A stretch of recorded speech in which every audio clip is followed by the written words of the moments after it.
If you like the Young Turks podcast, I think you'll love a lot of the podcasts on the TYT network. Old School, it's one of my favorites, one of the favorites for a lot of the listeners. Please check that out, subscribe, share it. That makes a big difference, and give it a 5-star rating. Thank you.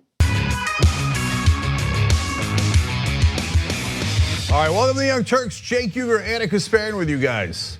Got new lighting in the studio. I don't know how I feel about it yet. Okay. It's bright. All right, so lots of fun for everybody. We're gonna dunk on Dave Rubin. We are.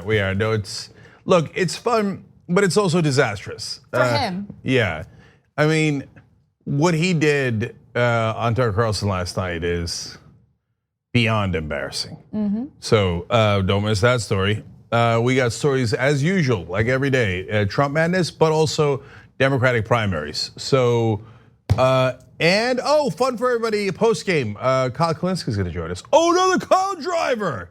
Oh, I still haven't come up with a nickname for you. Oh, someone did come up with, I'm sorry, this is spontaneous, so I don't have the person's Twitter handle, but on Twitter, someone called me Crusher Kasparian. The Crusher, not bad, not bad. I like it too. I like to crush things. I know that's a genre of porn, that's not what I meant. Oh, I didn't even think about that. Now you've got the furry community and the crushing community behind you. No judgment. No judgment. All right, anyways, yeah. We'll figure it out later. Let's do it. I actually wanted to start off by thanking everyone who watches this show, supports this show, and who contributed to our fundraising efforts to hire investigative journalists, because your work and your support is literally changing this country for the better, and we have an example of that. So Ken Klippenstein, one of our investigative reporters, broke a story about how the Trump administration was focusing on black extremists in the country, black identity extremists, as opposed to right-wing extremists who have carried out real acts of violence, including mass shootings. And so he wrote an investigative report on it. And now, as a result of his investigative reporting, his work is officially in the Congressional Record. So what you're about to watch is a House Homeland Security hearing on global threats. And Representative Cedric Richmond is questioning the FBI Director, Christopher Wray, and outgoing Homeland Security Secretary Kevin McAleenan, okay? And so take a look at this honorable mention in the video. Let me just ask unanimous consent to enter into the record an October 6, 2017 article from Foreign Policy entitled "The FBI's New U.S. Terrorist Threat, Black Identity Extremists," an August 8, 2019 article by the Young Turks entitled "Leaked FBI Documents Reveal Bureau's Priorities under President Trump." But I will just conclude by asking your commitment to meet with us again to give us an update of where we are, what it looks like, if in fact there have been arrest, surveillance, investigations on anybody under the old black identity extremists and now what it's consumed in. So I would just ask that you commit to briefing us again on that particular issue. We'd be happy to keep the dialogue going. No, he really wouldn't actually, because that report revealed that they're still tracking African Americans as threats when they don't appear to be, and they're now lumping them in with right-wing extremists, which are an actual and significant threat that he's testified about before. And there's some question as to the veracity of his earlier testimony. So it's a troubling question for the FBI director there. And look, but I want to double down on what Anna said. That's you guys. You hired investigative reporters for us. They wound up breaking stories like this about how, look, the FBI has a long history of tracking African Americans in this country unjustly. And so to find out that they're still doing things that they claim that they're not doing, and that's because of the reporters that you guys helped us hire, that's amazing. And that's how you actually get to solutions. And that's where we are. That's why we're showing you the congressional hearing there, because reporters find out the news, the actual truth, the reality, and then people in government need to be held accountable for it. And it's happening right before your eyes. You guys did that. Exactly, and so I want to refer you guys to the story that Ken Klippenstein wrote. So let's take a quick look at the headline of the story, and you guys can find it at TYT.com. Leaked FBI documents reveal Bureau's priorities under Trump. Please check that out, along with all the other wonderful reporting at TYT Investigates. Right, and if you're watching this later on YouTube or Facebook, we'll have the link to the article down below in the description box. You can always find our links in the description box, and great work by Ken Klippenstein there. All right, let's move on to the impeachment investigation. So yesterday, Lieutenant Colonel Alexander Vindman testified in the impeachment investigation. And as we all know at this point, the testimony was damning. He did say that he found Donald Trump's conversation with Ukrainian President Vladimir Zelensky problematic. He actually reported it. However, there was something that wasn't reported prior to our show yesterday that I wanted to share with you today. So apparently he testified that since he was one of the individuals listening in on the phone call, he wanted to make corrections to the transcript. And when he attempted to do so, on a few occasions, those corrections were dismissed. They were rejected. So let me give you the details. Lieutenant Colonel Alexander Vindman testified that the transcript, quote, omitted crucial words and phrases that he tried to restore in the transcript but was unable to. The omissions, Colonel Vindman said, included Trump's assertion that there were recordings of former Vice President Joe Biden discussing Ukraine corruption and an explicit mention by Ukraine's President Vladimir Zelensky of Burisma Holdings, the energy company whose board employed Biden's son Hunter. Now, let's stop for a second because I think that that's incredibly important, especially the mention of Burisma, because I have heard members of the right wing use this argument that the summary of the phone call, which we've all seen, doesn't mention the oil company by name. It doesn't mention Burisma. And according to what Colonel Vindman is saying here, he absolutely did mention Burisma. However, it was taken out of the transcript. I was curious about the first part. We'll get to that in a sec. But in the beginning, I thought the mention of Burisma in the actual call, but the non-mention of it in the so-called transcript was uninteresting because they did talk about both Joe Biden and Hunter Biden and the company that he was on. So what difference does it make? But if it turns out the Republicans are using that as a talking point, somebody in the White House must have thought, well, if we don't say the name of the company, then it's not technically illegal. And they're the ones who very likely gave that talking point to the Republicans. Now, does that talking point make any sense? No, there's no legal standard where you say, hey, that gas company in Ukraine that Hunter Biden was on the board of, but you don't say the name Burisma, you're not guilty. It's not a thing, it's not a thing. In fact, it's the kind of thing that a really dumb guy like Donald Trump might think and think, oh no, that's okay, we hid Burisma. We didn't put that in the transcript, so it was a perfect call. Now the second part, what recording of Biden, is that another conspiracy theory that Trump believes about how Ukraine is hiding servers that has Hillary Clinton's emails and does he think that they have a video recording of Biden doing something wrong? Or are they referring to something that they know that we don't know of a recording, and that's why they put it away in the part that's hidden? God, he's so strange. So, by the way, and just to reiterate, the so-called transcript that we've all seen is not the actual transcript. It is a summary of the conversation based on the recollection of the note takers and the individuals who were listening to that phone call. The actual transcript was immediately moved to a high security server, a private server that Donald Trump is refusing to release, even though he says that it was a perfect phone call. So if it's a perfect phone call, why don't we see the actual verbatim transcript of the phone conversation that took place? Right, and look, guys, I've said this before, but I want you to realize why he's saying it's a perfect call, because he's stupid. You know, that's 100% true, but like, why would you refer to anything as a perfect call? Well, what does that mean? What does it even mean? it means I executed it well, right? Well, what was it, the thing that you were executing? Well, there's nothing in the call that affects national security interests at all, that helps America at all. It's just a call about Hunter Biden and Joe Biden and whether they have some secret server affecting the 2016 election. These are all things about Donald Trump. Nothing to do with Ukraine, nothing to do with America. So what did you execute well on the call? Well, in his stupid mind, he thinks he asked for the quid pro quo without saying it.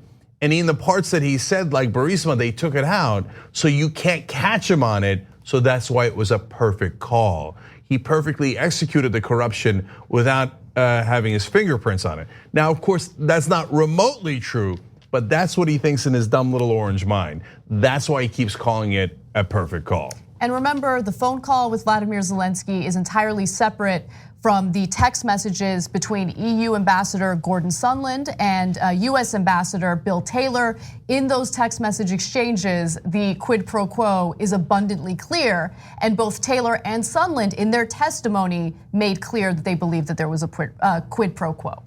100%. All right, well, let's move on to some other news. Actually, why don't we take a break, and then when we come back, we have a little more on the impeachment investigation, and then that wonderful story on Dave Rubin that we promised. Yeah, and the extra that we have on it is how Trump can be goaded into almost anything. That's why I get so frustrated with Democrats. He's so easy. What a child he is. Just let me at him. If I get, I don't know, maybe on Fox and Friends, we can change the whole dynamic of this in 5 minutes. Anyway, we'll do that story when we come back. We need to talk about a relatively new show called the Republic, or UNFTR. As a Young Turks fan, you already know that the government, the media, and corporations are constantly peddling lies that serve the interests of the rich and powerful. But now there's a podcast dedicated to unraveling those lies, debunking the conventional wisdom. In each episode of the Republic, or UNFTR, the host delves into a different historical episode or topic that's generally misunderstood or purposely obfuscated by the so-called powers that be. Featuring in-depth research, razor-sharp commentary, and just the right amount of vulgarity, the UNFTR podcast takes a sledgehammer to what you thought you knew about some of the nation's most sacred historical cows. But don't just take my word for it. The New York Times described UNFTR as consistently compelling and educational, aiming to challenge conventional wisdom and upend the historical narratives that were taught in school. For as the great philosopher Yoda once put it, you must unlearn what you have learned. And that's true whether you're in Jedi training or you're uprooting and exposing all the propaganda and disinformation you've been fed over the course of your lifetime. So search for UNFTR in your podcast app today and get ready to get informed, angered, and entertained all at the same time.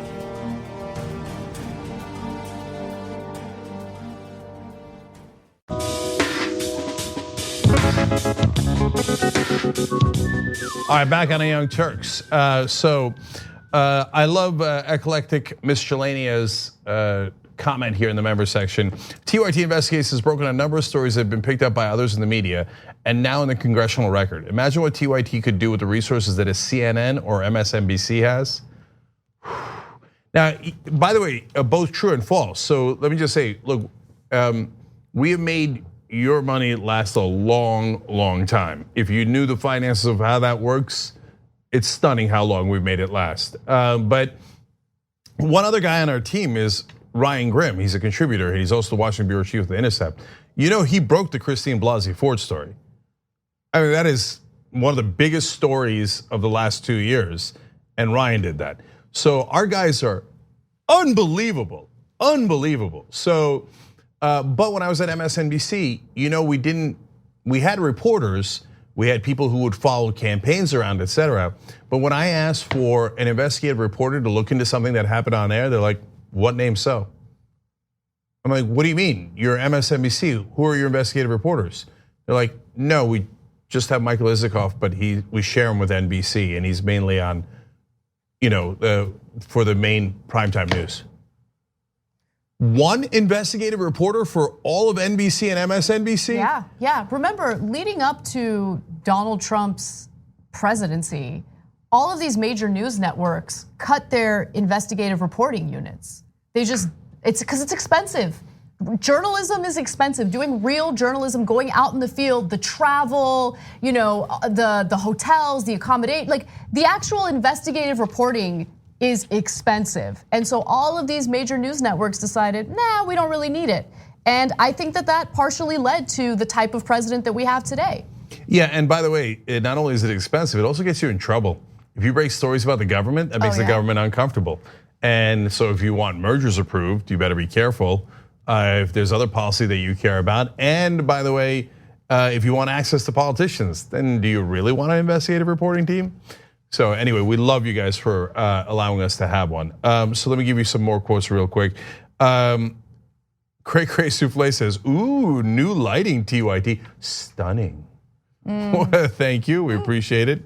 On Twitter, Guillotine Wolf doubles down on then says, Cenk looking like a mob boss tonight. Is that a good thing? I don't know. If you're comparing me to Trump, no, okay. But if you're comparing me to like, I don't know, Robert De Niro, all right, I'll take it. You know what I'm saying? You looking at me? You looking at me? The gabagoo. The gabagoo. Okay. Anyways, speaking of which, Terry Teeter, a teeter-totter German teacher, writes in, the finishing move of Anahit Misak Kasparian should naturally be called the Anna hit. Oh, okay, the Anna hit. It's a great like use of her name. Yeah. It doesn't roll off the tongue as much, but you're onto something. So I like the way you're thinking. All right, what's next?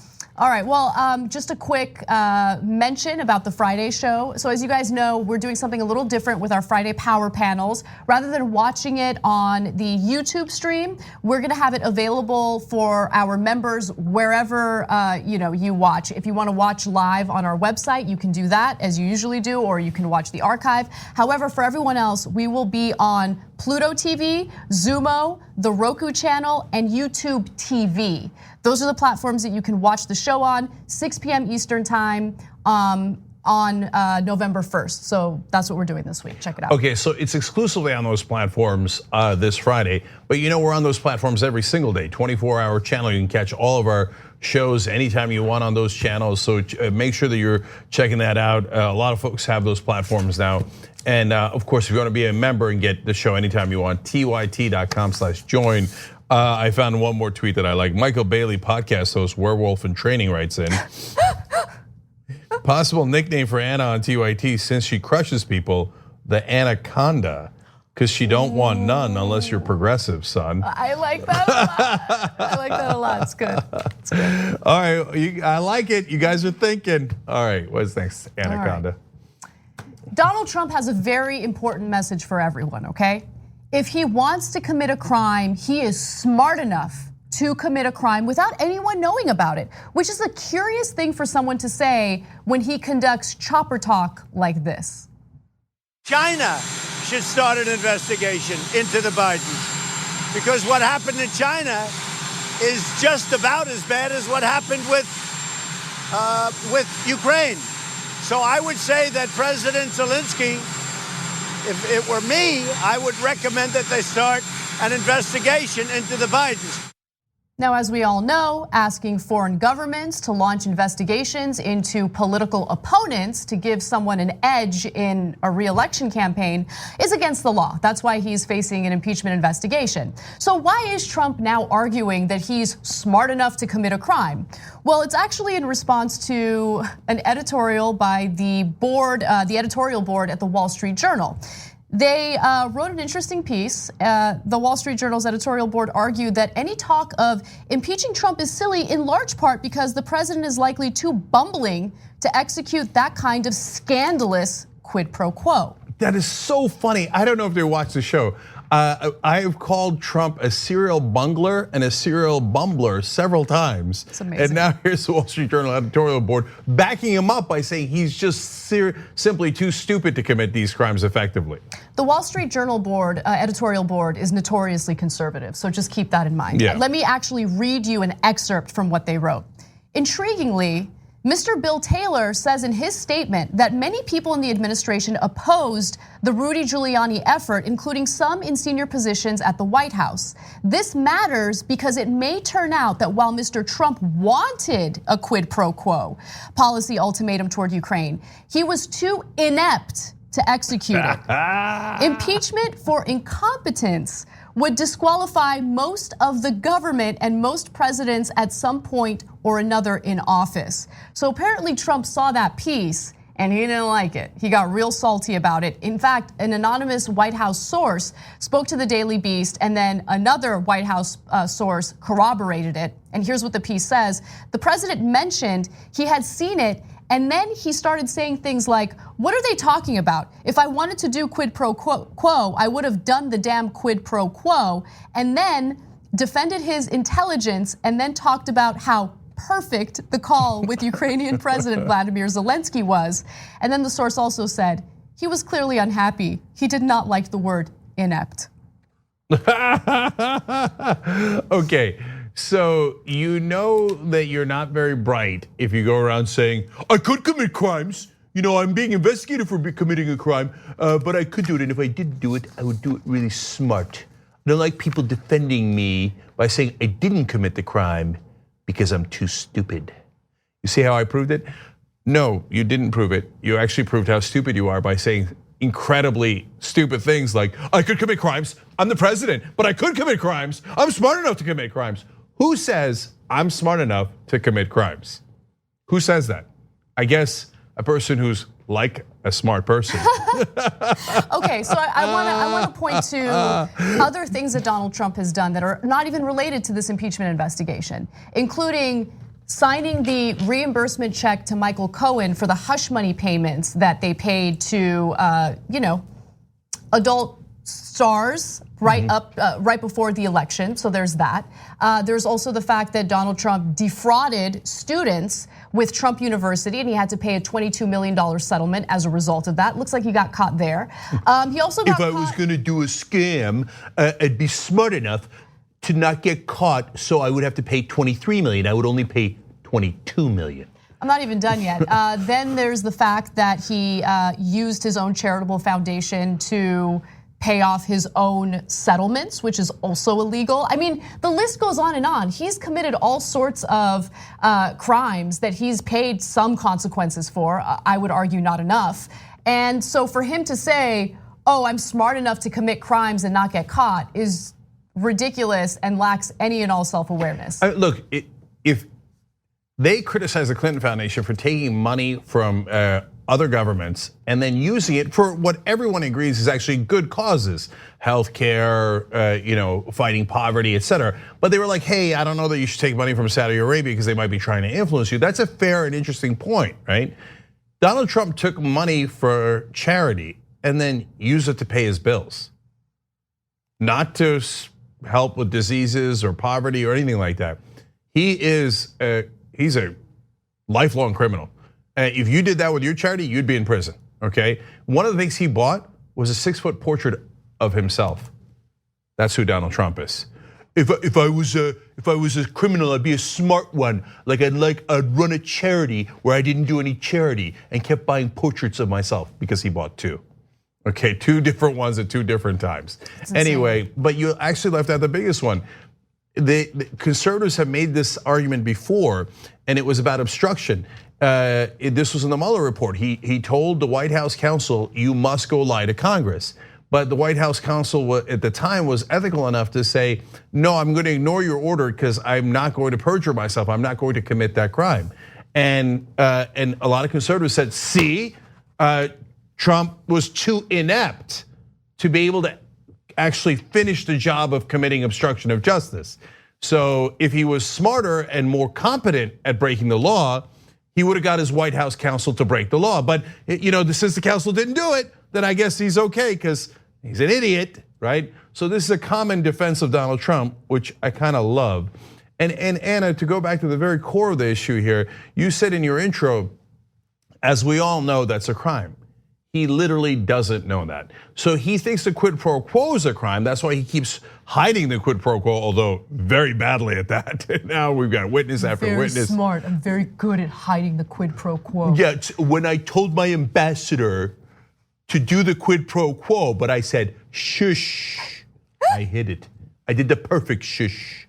Okay, but anyway, he doesn't know that simply asking a foreign government, not just Ukraine, but like you saw in the video, he asked China in front of international television, right? In front of everyone, in front of the whole world. Please look into my political opponent that is asking for help on your political campaign from a foreign government. It is illegal, but the moron doesn't know that. And so he's like, what do you mean? It was perfect the way I asked for them to help with Biden. And if it was up to me, the Ukraine, I would have them investigate my political opponent too. You just admitted another crime. Can I also say one thing? Look, I don't know if I'm really buying whether or not he. I think he knows that you can't ask a foreign government to dig up dirt on your political rival, because what does he accuse Hillary Clinton of over and over again? That Hillary Clinton worked with a foreign government to dig up dirt on Donald Trump and Paul Manafort, remember?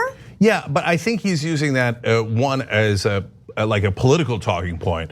But kind of like, oh yeah, that one does back to you. It wasn't me. It was you who did it, right? No, but he's like been a third making this grade argument forever. I mean, even way before this impeachment investigation. But George Stephanopoulos was in the Oval Office interviewing him, and he asked him, you know that you can't. Would you take an offer of help from a foreign government in your political campaign? He flat out asked. He said, "Would you like?" Trump's like, "Well, of course I would look at it." And Stephanopoulos was like, "That's kind of a. I mean, you'd have to turn it over to the FBI, wouldn't you?" He's like, "Okay, maybe I do both. Maybe I look at it, then I turn it over to the FBI." No, not maybe I do, but he doesn't know. That's illegal. You can't do that. Of course you can't do that, but he doesn't know that. And so, by the way, if you're a conservative, go, see, the president is too stupid. First of all, congratulations. Second of all, ignorance of the law is no excuse. If you broke the law and told the cops, it's okay, I didn't know it was illegal, you wouldn't get away with it. Well, there's one other story that proves just how stupid Donald Trump is. So let's talk about that real quick. So let's go to my one shot. Yeah, so Donald Trump doesn't understand that Republicans do not want to talk about the substance of the impeachment investigation, because the testimony thus far by members of Trump's own administration is so damning that it's impossible to attack the substance of the impeachment investigation. So they have decided that they're going to go after and ridicule the process of the impeachment investigation. And so a perfect example of how dumb Donald Trump is he is now publicly demanding that Republicans back him up when it comes to the substance of the impeachment investigation, and they can't. So he's applying this pressure on them. He's, I'm sure in the future, gonna go after them by name if they don't support and defend him when it comes to the substance. And I just want to give you an example of a recent interview with Republican Representative Mark Amodei and CNN's Manu Raju. Manu Raju wants to ask him about the substance of the impeachment investigation, and take a look at how this Republican lawmaker handles the question. I had asked him just a simple, straightforward question, whether or not the president was appropriate for him to ask for Ukraine and then later ask for China to investigate his political rivals, and he dodged the question. Mr. Amodei, though, the substance of the things that have come out is that the president asked for a public investigation into his rivals, and also Ukraine aid was being withheld. And Bill Taylor testified. No, that's not my conclusion. I'm saying that's what's come out in everything that's come out. Conclusion to me, so we disagree on the question. The president has asked for the Ukrainians to investigate the Bidens. Is that okay? The president has asked for the whistleblower complaint to go through the normal processes, and we've seen nothing of that. So beyond that, when you say that you've made the conclusion or whatever, it's like you're a gifted guy, because guess what? It isn't over, and you already know what you think. The rough transcript, the White House transcript that was released had President Trump asking President Zelensky to open an investigation to the Biden. Do you know if they've even got plans to call the whistleblower? Because I heard they didn't. Now I don't know if that's true. You're not answering my question about the substance of the allegation. process. Let's talk about process. Even though the process has been completely lawful, it has been done correctly. The impeachment investigation doesn't simply consist of Democrats. You have Republicans in these closed door sessions where the testimony is taking place. And again, you have members of Trump's own administration, including an individual who listened in on the call, providing damning testimony indicating that Donald Trump was guilty of quid pro quo. So it's just hilarious to me to see Donald Trump apply this pressure on Republicans and then Republicans like fumbling and really failing all over the place when it comes to this story. Here's my reaction to that interview. Tick, tick, tick, tick, tick, tick, tick, tick. Why? Because, wow, even the most hardcore right-wing Republicans cannot defend him on the substance. They don't even want to talk about it on tape. How are they going to go all this time without ever addressing the substance? So there's two parts of the interview that are relevant. One is Manu Raju asking, okay, he asked the Ukrainians for assistance in investigating Biden. That is not remotely in dispute. It's in the transcript or the semi-transcript that the Trump administration released. Donald Trump has said it on the air. He asked Ukraine to do it. He asked China to do it. So that it is not at all in dispute. He's like, you're reaching a conclusion. I don't know, do words have any meaning anymore? Okay, so look, I know that the Trump/Fox cult, they don't care about facts at all. So I'm not talking to that 30% of the country. They just believe like, no, words don't mean anything. Words mean the opposite of what they said. I mean, last night Lou Dobbs said, or recently he said that Obama was the I president and Trump is the we president because Trump is too humble. Okay, words don't have meaning anymore. All right, I'm past it, right? For the other 70% of the country, everybody knows that that's exactly what he said. We understand English. Okay, so but the second part is the most important. Congress was like, I don't want to say that it's okay because if you do, I mean, imagine if he says yes, I think it's okay for the president to ask a foreign government to look into his political opponent. Okay, then what's to stop his opponent from asking China, Canada, Russia, you name it, North Korea? Yeah, why don't you get me all this dirt on this congressman? He said on the record that it's totally okay. All right, if it's totally okay, let's see what you got. Oh, by the way, you guys want to go after Katie Hill? China's got a lot of resources. Maybe they give me a lot of money to look into all of you guys and find out what kind of pictures you have. You want that? Now you want to see Republicans in a cold sweat panic? Okay, so no, it is illegal and the Republicans know it. This defense or non-defense of Donald Trump is untenable. It's only a matter of time before they have to confess that it's right. All right, let's move on to Dave Rubin. This is one of my favorite stories of the day because of how embarrassing it is for Rubin. So as wildfires rage in the state of California, Dave Rubin has decided that as a person currently residing in the state, he is gonna go on Tucker Carlson's Fox show and show everyone that he can make anything about identity politics. PG&E strikes me as almost a metaphor for the destruction of the state. So here's the utility, which doesn't really know anything about its own infrastructure, but knows everything about the race of its employees. How did we get there? Yes. The problem right now is that everything from academia to public utilities to politics, everything that goes woke, that buys into this ridiculous progressive ideology that cares about what contractors are LGBT or how many black firemen we have or white this or Asian that.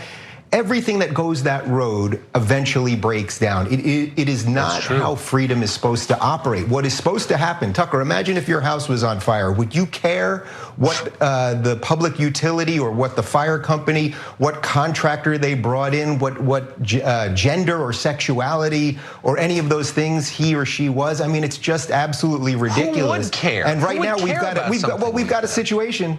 Of course you wouldn't care.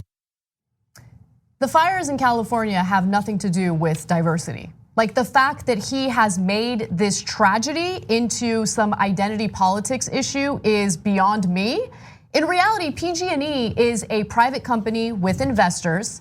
And whenever you have a private company with investors, what is the most important thing? What is the objective for those investors? Return on investment, right? The profit motive. And so they have not upgraded the power grid. They have not done what was necessary to ensure that the power lines were secure, that they were safe. And as a result, they have gone bankrupt several times, because they have been blamed, rightfully so, for a number of these wildfires. And so as a result of that liability and as a result of the settlements that they've had to pay, they've had to go bankrupt. This has nothing to do with diversity. And I'm gonna go into the actual numbers and the details and the facts in just a minute.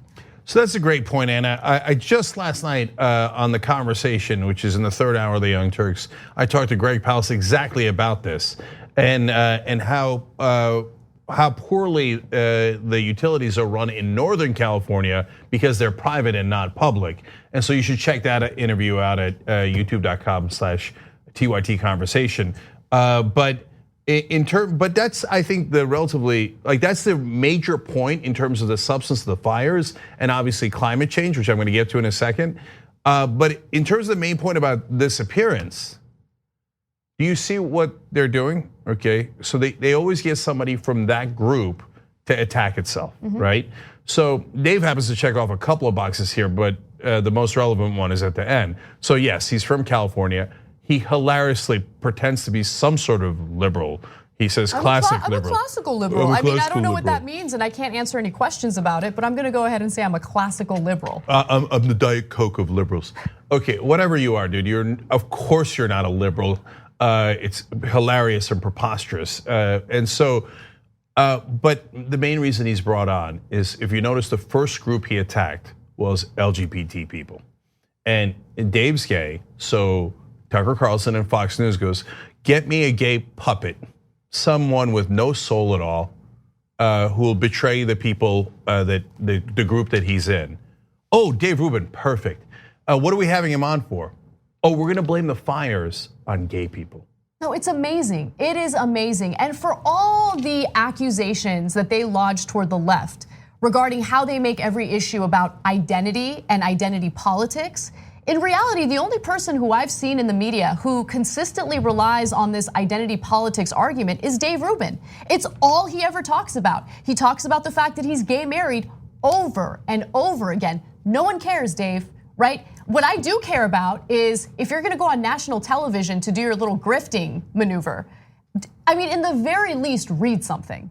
Read something. How many times is this guy gonna go on national television and embarrass himself by showing the entire world how unknowledgeable he is? But guys, did you catch the other part? He literally blamed black firefighters. No, it wasn't climate change that has the planet burning all across the planet. The Siberian forest is on fire. The winter forest of Alaska was on fire. We've had the top 16 hottest years in the last 17 years. The whole planet is on fire, but Dave Rubin and Tucker Carlson thinks that's the fault of black firefighters. People who are literally putting their lives at risk to fight these wildfires, right? They're the ones that they're gonna point fingers at and blame. It's just disgusting. It's also disgusting to exploit a real tragedy like this. I mean, so many people have lost their homes. In the case of the fire in Paradise, California, about 85 people died. I mean, this is a serious issue. And whenever it comes to private industry, something that Naomi Klein says, and Cenk says it a lot on the show as well, is they will privatize the gains, socialize the losses, and that's exactly what's happening in the state of California right now. In fact, Governor Gavin Newsom has proposed something that I completely disagree with. It is essentially a way of bailing out companies like PG&E who refuse to spend their earnings on updating the power grid and have decided to pad their pockets with that money instead. So for instance, Gavin Newsom is proposing a multi-billion-dollar wildfire fund to help California's utilities, private utilities specifically, cover mounting fire-related liability costs that have threatened their financial health. Oh, you say, is their financial health in trouble? No, what happened to capitalism? No, you guys, Gavin Newsom, I think this is a terrible proposal and he should be called out on it. Why are we bailing them out? Why should the Californian taxpayer bail out a company that has destroyed the lives of so many in the state? And we also have to pay for the cost of the fire. So we have to pay for the cost of the fire. They don't pay for that cost. And so if you're wondering why we're blaming the utility, I mean, first of all, their mismanagement in terms of having to turn off massive areas of California's power over and over again. I remember that's what I loved about this country when I first came. I was 8 years old and I'd come from Turkey where we would have the power go out all the time. And I was like, oh, the power never goes out in America. It's an amazing place. Turns now we're in a third world country, not because of the public utilities, but because of the private companies. That's exactly right. And it's not just that, they cause the fires because if you don't upgrade your equipment, it keeps falling in the forest, and that's what causes the fire a lot of times. So let me give you and climate change makes it worse because of the wind patterns, etc. The wind patterns in California, we had and been the dealing dryness with the drought. Yes, exactly. So let me give you some more details on what PG&E is guilty of. And again, the idea of bailing them out is ridiculous. So PG&E sought bankruptcy protection in January after its role in sparking wildfires created more than $30 billion in potential liabilities. So rightfully so, they get sued because they haven't upgraded their equipment and they have to pay out these settlements and then they end up going bankrupt. Concerns about massive wildfire related liability costs are also weighing on California's two other major investor-owned utilities, Edison International's Southern California Edison and Sempra Energy's San Diego Gas and Electric. So last year's Camp Fire, California's deadliest ever, killed 85 people and destroyed the town of Paradise. State investigators in May concluded that PG&E equipment sparked the fire. They're privately owned utilities, and this is the reason why we're having this issue in California right now, in addition to climate change, which exacerbates it. So for him to say that it's about diversity and black firefighters is disgusting. By the way, this is not how capitalism is supposed to work at all. As Greg Palast pointed out last night in the interview, you don't have a choice of which utility you could use. It's not like you're like, oh, you know what? I'm in Northern California. I'm not going to use PG&E. I'll use the other brand. There is no other brand. There's only one line that you could use for power. So where's the free market? That's why a lot of these utilities are turned into public utilities, because this is not a market that has natural competition. See, and Adam Smith wrote about this, and everyone who's ever studied economics knows about this, but it doesn't matter. We have such wholesale corruption in this country. They're like, remember during the Iraq War, they did no bid contracts for almost the entirety of the war. For a decade, they did no bid contracts. What part of that is capitalist? No, it's all an excuse to enrich the elite and the powerful. I'm not even done yet, okay? Because this number is important. State investigators have tied PG&E equipment to 19 wildfires in the past 2 years. And homeowners, businesses, cities, insurers, and others are seeking compensation for billions in damages from the company, an issue that will now be resolved as part of the bankruptcy process. So they are guilty of sparking numerous fires. And how is Governor Gavin Newsom going to help bail them out? Our utility bills are gonna have an extra surcharge, okay? No. All of these utilities should be public, and there's no reason why we should bail out a company that has not only destroyed people's lives, but destroyed businesses. I mean, these blackouts in Northern California have really hurt businesses in the area. For instance, there's a Halloween store that hasn't had power in the most important week of the year. Yeah, and so look, we bring that up because the only thing that Republicans ever care about is business. So look, you're also hurting business. Look, one more thing from my perspective on this, and I didn't know this until the interview last night. Most of the power lines in a lot of places are underneath the ground, but PG&E in Northern California doesn't want to spend the money to put them underground, so they have them above ground. But a lot of the area that they are above is the woods. So when a power line falls, it falls in the woods and starts a massive fire. Now, if they actually paid the money to put it underground, we wouldn't have as many fires. But then their shareholders wouldn't make as much money. And remember, they keep the profits. But when a giant fire starts, they put all the costs onto the taxpayer of putting out the fire, all the damage that's caused. And then on top of that, they go, bail me out now. On top of it, I want more money. So this is not remotely capitalism. It is socialism for the rich. And we're all sick of it. And in this case in California, it's literally killing us. And then they bring on clowns like Dave Rubin and Tucker Carlson to distract you with a circus and blame black and gay people for the fires. Does it get any more despicable than that? So we have more video on this, but we got to take a break. So I'm going to play some more of this video in our members only post-game show. You can become a member by going to tyt.com/join. Members help to make this show happen. So thank you to them. And we will continue this conversation in the post-game. I can't wait to see those videos. And Kyle Kalinske is going to join us in that post-game. So there'll be even more dunking on the Dave Rubins and the Tucker Carlsons of the world. tyt.com/join. Don't miss it. At TYT, we frequently talk about all the ways that big tech companies are taking control of our online lives, constantly monitoring us and storing and selling our data. But that doesn't mean we have to let them. It's possible to stay anonymous online and hide your data from the prying eyes of big tech. And one of the best ways is with ExpressVPN. ExpressVPN hides your IP address, making your active ID more difficult to trace and sell to advertisers. ExpressVPN also encrypts 100% of your network data to protect you from eavesdroppers and cyber criminals. And it's also easy to install. A single mouse click protects all your devices. But listen, guys, this is important. ExpressVPN is rated #1 by CNET and Wired magazine. So take back control of your life online and secure your data with a top VPN solution available, ExpressVPN. And if you go to expressvpn.com/TYT, you can get 3 extra months for free with this exclusive link just for TYT fans. That's expressvpn.com/TYT.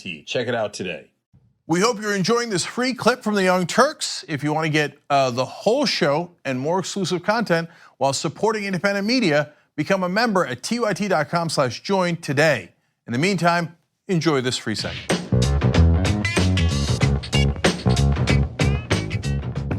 All right, back on the Young Turks. As usual, our members have brilliant comments. I bathe in a very stable genius's tear, says if Trump's not smart enough to commit a crime, then he's not smart enough to be president. Yeah, isn't that a hilarious defense by Wall Street Journal? Remember, the president's an idiot, too stupid to commit crimes. That's why we're in full support of him.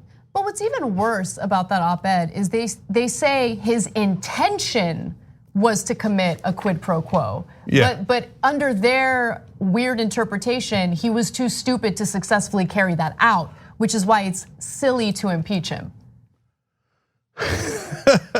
So he intended to break the law. Yeah, now substitute another crime, see if it makes sense. Now he intended to murder someone, but like he accidentally didn't load the gun because he's an idiot. So he did squeeze the trigger and he totally intended to kill someone. But since he didn't do it, we shouldn't impeach him. Does it still make sense? Okay. Crazy. Sharon says, I love how Cenk cracks himself up. Me too, Sharon. See, I just almost did it again. Sina Hagaboon writes in, Anna's nickname, Saltine. That was pretty good. I like the nickname. The explanation I could do without. This person says, because she breaks crackers off every day. I don't know what exact reference that is, but okay. And then I got Alex Hinojosa writing in on Twitter. I'll do this real quick. Preview of Trump's trial. Prosecutors, Trump committed a crime. Trump's lawyer, Trump didn't know that these were crimes. Trump, yes, I did know. I'm a very smart person. Of course I know what crimes are. Judge, we're done here. I'm a very stable genius. By the way, in one of the tweets where he declared himself a very stable genius, he also said, I'm also very good looking. Agree to disagree. And who says that? Who said what? Let alone which president? Who on planet Earth goes around saying, now remember how smart I am, plus I'm really good looking. Doesn't really Bart have like a sound clip of you talking about how hot you are? Yeah, but I joke around. Do I look hot to you? Okay, it's an obvious joke, right? But if I was going around going like, no, I'm the skinniest man in America. Okay. Anyways, yeah. Alex, great tweet, nicely done. I'm pleading guilty to being too good looking. There's a guy on planet Earth who says that for real, and he's the president of the United States. And he's not good looking. Like right. I think that's the hard thing. He might even weigh more than I do. Yeah, anyway, I don't want to get into it, but let's move on to important stuff. Okay, so there's a raging debate in regard to lowering the cost of pharmaceutical drugs. It's happening not among Democrats versus Republicans, but centrist Democrats versus progressives. Now, this is all in regard to Nancy Pelosi's bill to lower the price of prescription drugs, but it is already an incredibly watered down and weak piece of legislation. Progressives are attempting to strengthen it, but they are getting a lot of resistance from so-called blue dog Democrats. So a group of centrists, including Representative Stephanie Murphy, co-chairwoman of the moderate Blue Dog Coalition, has warned leadership that some moderate Democrats might vote against the bill if it moves any further to the left. So I just want to talk a little bit about who Stephanie Murphy is. She is a Democratic lawmaker from Orlando, Florida, and we should look at her campaign donations a little bit. So when it comes to campaign donations from the healthcare industry between 2015 and 2020, she has received about $367,573. I only mention that because here's the thing, lowering the cost of pharmaceutical drugs is not a partisan issue. So if you're gonna come at anyone with this nonsense argument about how I'm in a moderate district, I'm facing re-election, what if I don't get re-elected? Really? Are you gonna make an argument that conservative voters want high pharmaceutical drug prices? Pretty sure they don't. Anyway, let's move on to another representative, Anthony Brindisi. The further left you go with drug pricing bills, it just means it's only going to be a House-only bill and a Democrat-only bill. That's not helping people in my district. Let's take a look at how much he received from the healthcare industry. Now, this is only from 2020, but so far he's received nearly $40,000 from the healthcare industry. And he is facing a tough re-election. And so again, same argument toward him. And Cenk, you interviewed Representative Ro Khanna about this legislation yesterday. Do you want to talk about it a little bit? Yeah, so look, all the articles that talk about this don't talk about the real issue, which is the corruption. So to Anna's point about partisanship or not, well, there's a big bifurcation there. So the Republican voters also want lower drug prices. That's why from time to time, Donald Trump will talk about lower drug prices. So because, I mean, you go find me anyone in your neighborhood that wants higher drug prices. You won't be able to do it. That's a maniacal thing to say, right? So on the other hand, Republican politicians will not consider this bill under any circumstance, right? So Mitch McConnell says, dead on arrival, will never vote on the Senate. I don't care if it only covers one drug. Because what they're doing is, the so-called moderates, in fact, the corporate Democrats are saying, no, in the beginning they said it should only cover 25 drugs.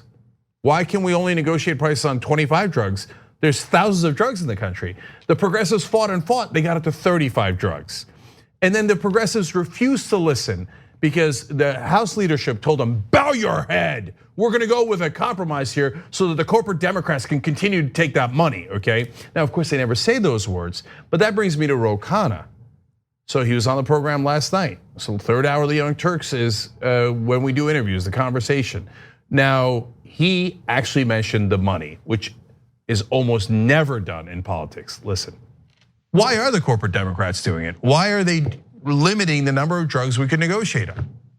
The only thing, honestly, that I can think of is the pharmaceutical companies' influence, and that there has been some deal that, look, we're not gonna go beyond these amount of drugs, and the pharmaceutical companies are running disingenuous attack ads against some of our members of Congress, which is what I don't understand. I mean, they're running attack ads anyway on the 25 drugs. So you might as well then understand that they're not going to be the allies in this. They are going to be the opposition. So look, Representative Ro Khanna, as usual, showing courage here by telling you the reality that all voters know, but no one in politics and no one in the media will acknowledge. So it's, of course it's the drug company money. That's who we're actually negotiating with. We're talking about, hey, how can we pretend to solve this problem so we can get more voters, but not actually solve it? And the lobbyists say, pretend to negotiate with us on these 25 drugs that we don't really care that much about, all right? And by the way, we'll fight you on that anyway. And to Congressman McConnell's point there, we're gonna run ads against you anyway, right? Exactly. But these corporate Democrats go, oh no, my district is purple, and the Republican voters in that district love higher drug prices, and so we want to make sure that we appeal to them. And then the other guy says, oh no, we don't want this to be Democrat only and House only. But McConnell already told you he will not consider it under any circumstance. So those are all definitively lies. He called it, Senator Mitch McConnell said that being able to negotiate for lower drug prices, which is essentially what this bill is, amounts to socialism. He said that. He thinks that this is socialism. Being able to negotiate for better drug prices is what he considers socialism. He's a disgusting human being and as corrupt as you could possibly be. No, the government saying, no, they can charge you anything they want and you're not allowed to negotiate on behalf of the American people when you're for drug prices for Medicare and Medicaid that we all pay into with our taxes. He said not being able to negotiate is the exact opposite of capitalism. And that's because he's a corrupt crony capitalist. But so are the Democrats, yes, like the blue dog Democrats that are actually doing this fraud of a bill.